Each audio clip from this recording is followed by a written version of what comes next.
Yes? Training is something reserved for certain caste members of the Echani, but I do not see the harm in instructing you in some basic principles.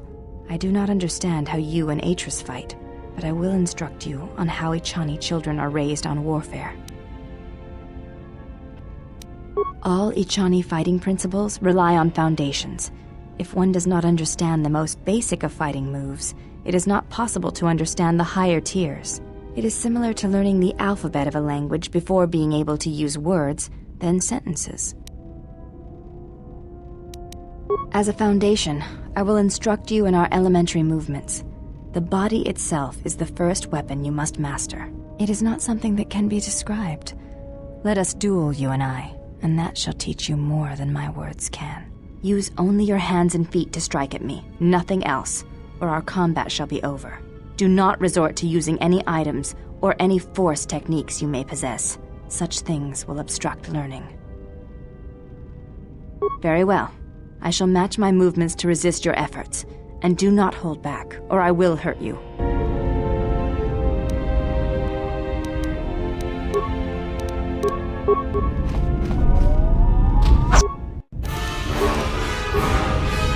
You have violated the etiquette of our duel. We will leave the instruction for another time. Very well. As a foundation, I will it is used. Very well. Enemies surround us. Now is not the time for words.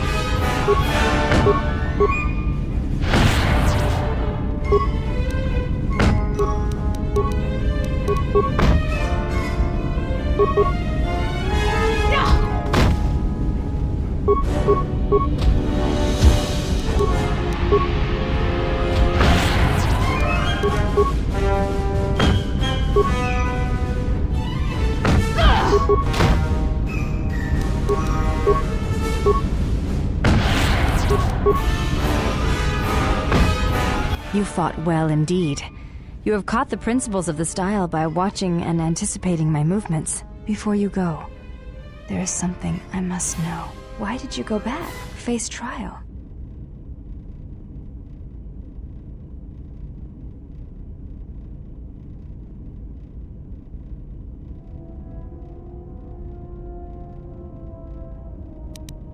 I do not understand it myself. It was always something I was curious about. To walk to one's own sentence willingly? It is a brave thing. You may ask.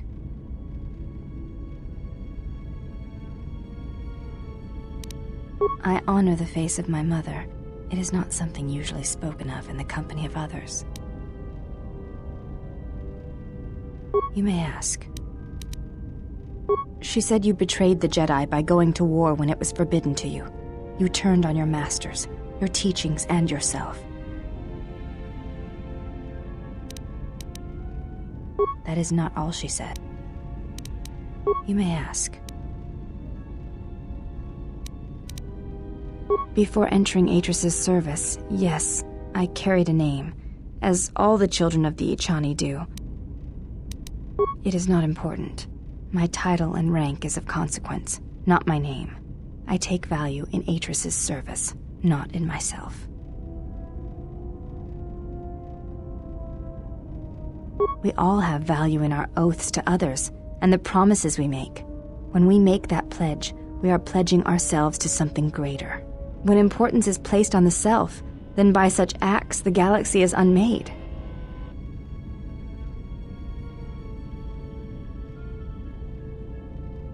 If reasons of the self is why you turned away, then yes, perhaps there was a judgment there, but it was not intended as an attack. I do not know. That is a question you must ask yourself.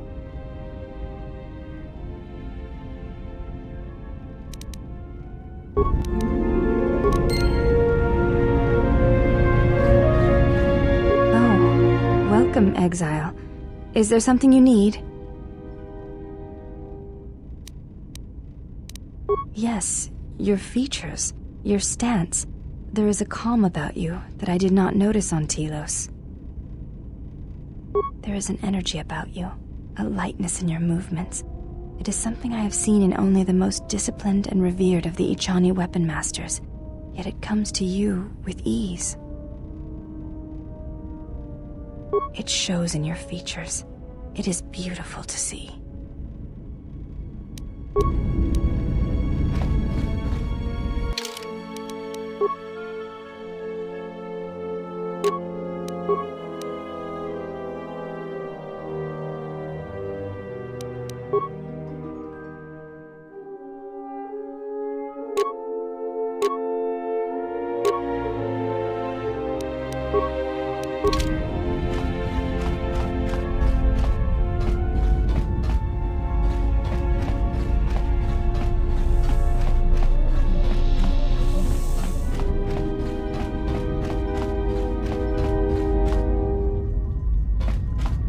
I don't know what it is, but you look different. It's hard to explain, but it's good to see.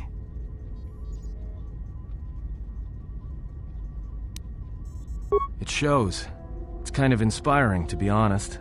Anyway, just wanted to mention it. I think the others have noticed it too.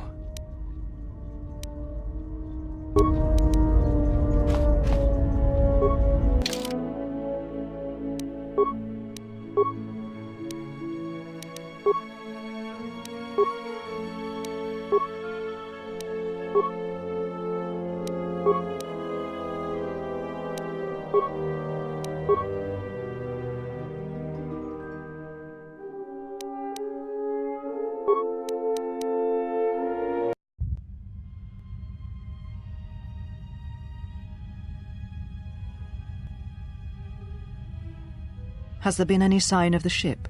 No, mistress, nor any word of our sister. We do not know where they travel now. The freighter. It is important. And I thought the droid was as well, but I was wrong. Mistress, we still do not know the significance of the ship or the droid. We downloaded all you asked, but we are still no closer to the answers you seek. Then perhaps we'll need to have faith that your sister will change her mind, remember her oath, and return to us with the answers we seek. I hope so, mistress. But there has been no word of her since she departed with the other 4 on the freighter. 4? Yes, mistress. The Iridonian, the Ichani-trained pilot, the exile, and the old woman. Old woman? Yes, mistress. I do not recall seeing her. Mistress, she was secured for much of the time the exile was here. At other times you were meditating, and we did not wish to disturb you. Mistress, is there something wrong? I am tired. I sometimes feel as if things are collapsing all around us. It is just at the edge of perceptions, waiting. I fear things will collapse before our enemies reveal themselves. Yes, mistress. I will meditate upon this. Perhaps it will clear my mind.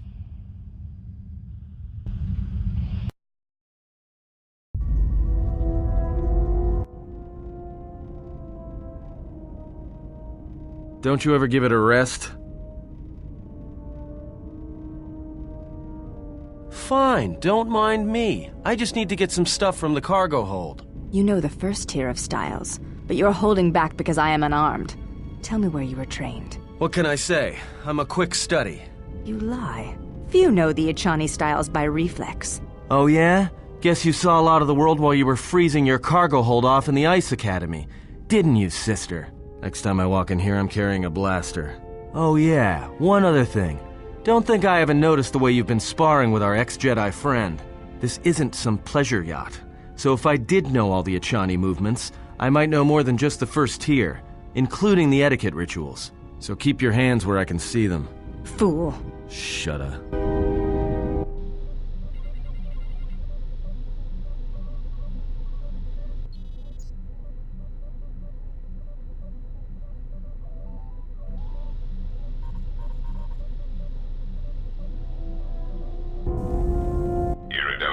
If I might have a moment. What is it, Goto? I have spent some time in the presence of your remote, and the upgrades you have performed on him are quite adequate. I am impressed impressed with your work, though less so with your remote itself. What's wrong with my remote? I find his use of resources, energy spent on frivolous things, to be an unsightly waste. But it is obvious you have some skill, however slight, in the upgrading of machines. I want you to provide me with similar upgrades. I should be able to do something. I will see what I can do next time I have a free moment.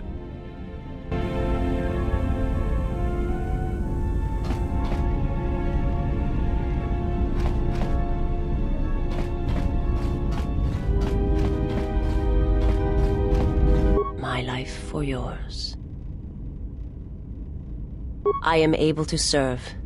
If we enter battle, I will fight and die alongside you. I have not heard that question in some time. My flesh is healed, if that's the answer you seek. The scars are many and the causes equally so. It is of no importance. I serve my master. I am an emissary, a scout. My master was aware of a disturbance in the Force, but was unaware of its nature, of you. The disturbance is not something one feels from a living thing. There is little my master does not know, and that you eluded his sight for so long is significant. But I do not know why. You cannot. His vessel roams the borders of known space, and even I do not know where he travels. Until he calls for me. Even if I could lead you to my master, I cannot permit you to find him until you are ready. If I bring you before my master untested, without your potential realized, then you will be lost to me, and I cannot allow that to happen. It would be as if one brought fire to a paradise valley, shattered a cavern of rare crystal, or blinded a painter.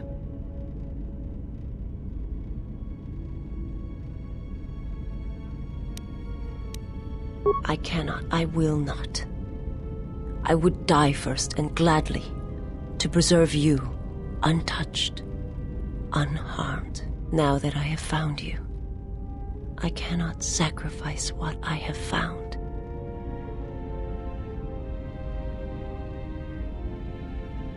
You will meet my master. It is inevitable. I have seen it. And when you stand before him and realize what you face, you must be prepared. Until then, I must protect you, help you, until you are ready. There's a greatness in you. A greatness that does not stem from the Force. It stems from who you are. And if my master does not understand you, cannot see you, then perhaps there is hope for us all. But if you seek to survive, then you must understand why this is so. There is much I see my master cannot. I fear it is because of my nature, the nature of my race. My people spend their lives seeing the galaxy, the energy streaming off stars, the growth of life, all things touched by the Force. It is not a subject which I have spoken of since its destruction. The planet was not destroyed. It remains. It orbits, dead in space. But nothing lives on its surface. It echoes, but there's no one left to hear it. I've heard tales of Malachor.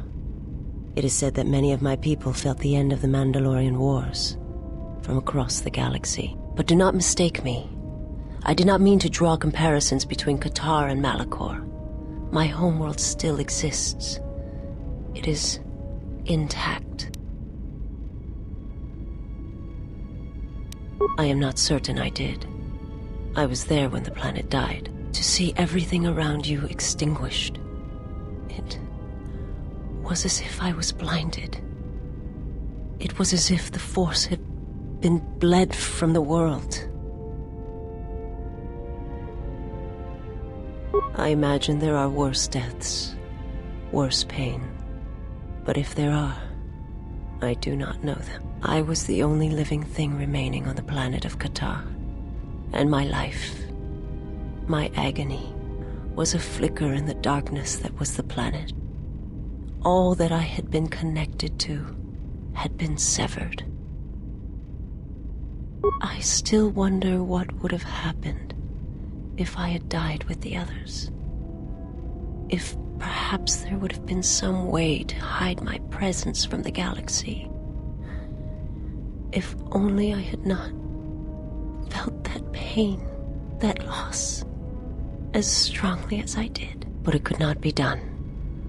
When the life was bled from the planet, and yet somehow I remained, my master came for me. He walked upon the surface of my dead world, and there, lying in the bodies of my race, he took me for his own, and he made me see. And for the first time I saw the galaxy, and I wished to die. To this galaxy, my world, absent the currents and spectrums of the Force, was nothing but crude matter, rock, flesh, emptiness. He showed the flickering of life on other planets. The mass of beings that swarm through the empty places of the galaxy. To see such creatures, disconnected from themselves, their world, their place in it, unable to see the currents and how they affected everything around them. He showed me to make me believe in his cause. He convinced me the galaxy, all life, must die. He fed upon its ugliness, its screaming, and in its place, he left silence. And where there was chaos, he brought stillness and order.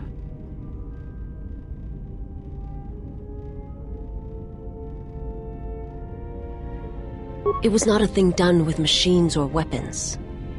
The Force is far more terrible, and it touches more lives than any machine can hope to slay. For everyone that feels the Force, strongly, deeply, each one feels and perceives it in their own way. You have strengths, whether you know it or not, and my master has his. His power is great, and it comes from hunger. He is a wound in the Force, more presence than flesh. And in his wake, life dies, sacrificing itself to his hunger. And those who feel the Force strongly are beacons to his hunger. My people, my planet, would have been attacked in time. It was inevitable. Yet we could do nothing about it. The Jedi, the last council of the Jedi, came to our world to meet in secret. They hoped that perhaps among our people, they could achieve the clarity to see what was striking them from the darkness of the galaxy. They succeeded, but only in bringing him from the outer regions. And Qatar, with my kind, with the Jedi upon its surface, could no longer be ignored. And my people died, and the Jedi died, and there was no one left, only me. They hoped to see the threat that had been stalking them, and they did. But they were unprepared for the magnitude of the threat. He cannot deny his hunger for long, and any gathering of Jedi is something he cannot long resist. And now that the Jedi are vanishing, I do not know what will happen. Perhaps he will grow strong enough to eradicate all life, merely with his presence. Forgive me, but before you go, I must ask. Why do you do this?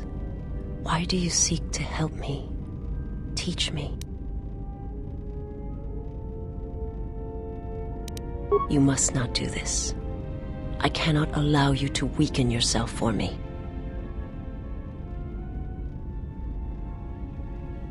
So you say, but it is not something I have observed or seen.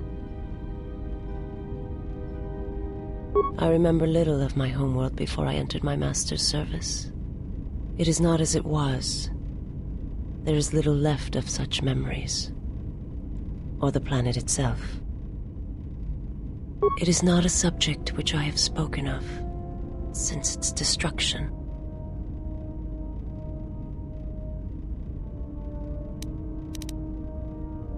I will answer what I can, but my answers may prove useless to you. My people once had the power to perceive events, to see through the Force. That sight may manifest itself in many ways, and at times, I may affect the abilities of others to see as well. My sight has been damaged. What I have taught you, it is not the full extent of the perceptions of my people.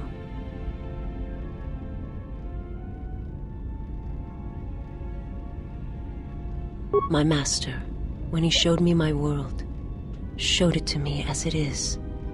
It hurt. And since that moment, it has been difficult to perceive the Force as I once did. But after traveling with you, I feel that perhaps there was a gift in it, hidden beneath the pain.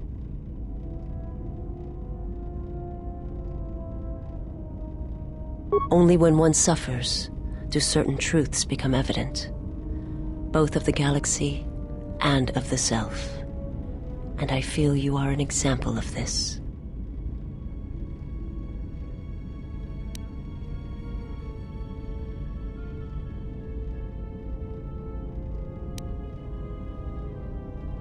My master did not cause the end of the planet you speak of. There are many factions within the Sith, all seeking to take what little remains in the wake of the Jedi Civil War. Where one moves, it is not always known to the others.